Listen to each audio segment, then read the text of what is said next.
This is episode 3 of the Apache Revival. I'm about to show you guys a picture slideshow of what I had to work with before I decided to make the engine my own. And then we'll come back and I'll show you what I did.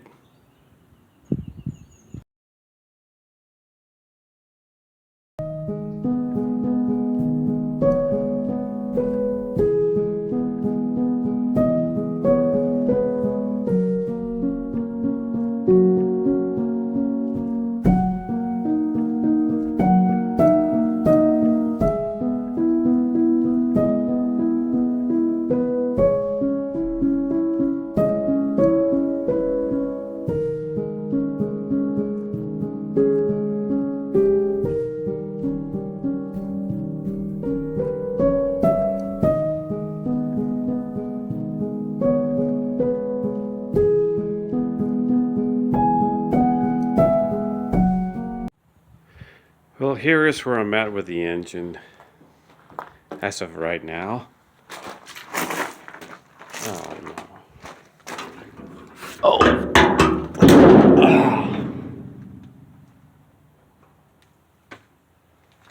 Here she is. I went ahead and I purchased brand new valve covers for it, and I went ahead and installed an aluminum intake because I had to take the original intake out. I had to inspect the lifters. I thought maybe I had 2 collapsed lifters, but it ended up being 2 rocker studs that got pushed out on the intake valves, one on each side.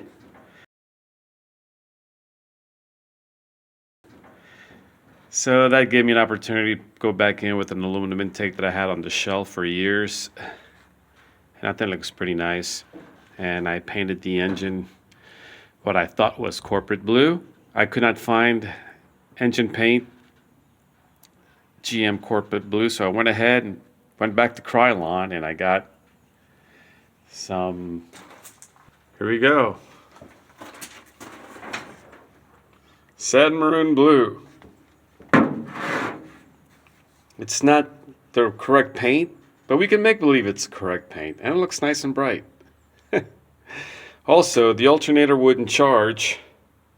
So this is a brand new alternator. It's a 1-wire GM alternator. Tough Stuff brand. I've used it before. I like them.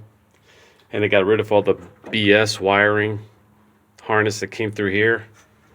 Got rid of all that. It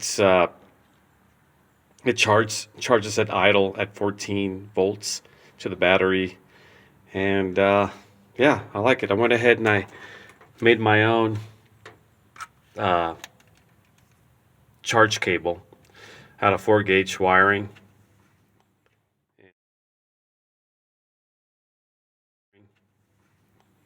And I routed it all the way down to the bottom and then back up through here. And yeah, I made my own charge wire. Just because if you go to AutoZone or any parts store, they're going to charge you crazy money, and their cables really don't fit right. So I went to Lowe's and I grabbed me some 4-gauge, and I got lucky and I ran into the supervisor at Lowe's, and he went ahead and sold me 4-gauge wiring leftover for 60 cents a linear foot. That's pretty cheap, so I'm happy about that. And I went ahead and, since I eliminated the harness going through here, I added a power distribution block right there. So the wires that would normally come down here are going to the power distribution block, and the power distribution block gets fed by the charge wire that came with the battery cable right here. Well, it's back there somewhere, you can see it. And I went ahead and I rewired the headlight harness. This is the headlight harness. I put the switches, the relay switches right here on the radiator support so you can't see them. I like to hide my stuff so when you open the hood you can see the engine. I don't like being distracted by stuff all over the place. And I went ahead and I purchased a brand new wire harness. This was missing when I bought the truck. So I purchased a brand new wire harness and I connected the headlights. And I do have headlights. You will see the headlights work at the end of the video. Yeah, that's going to be a good deal. So replacing the radiator is going to be the last thing I'm going to do in here.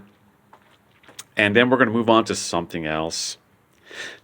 Now that you have an idea of what's going on with the engine bay and the engine, hey, let's go ahead, spend a couple of seconds watching the engine run. Here we go.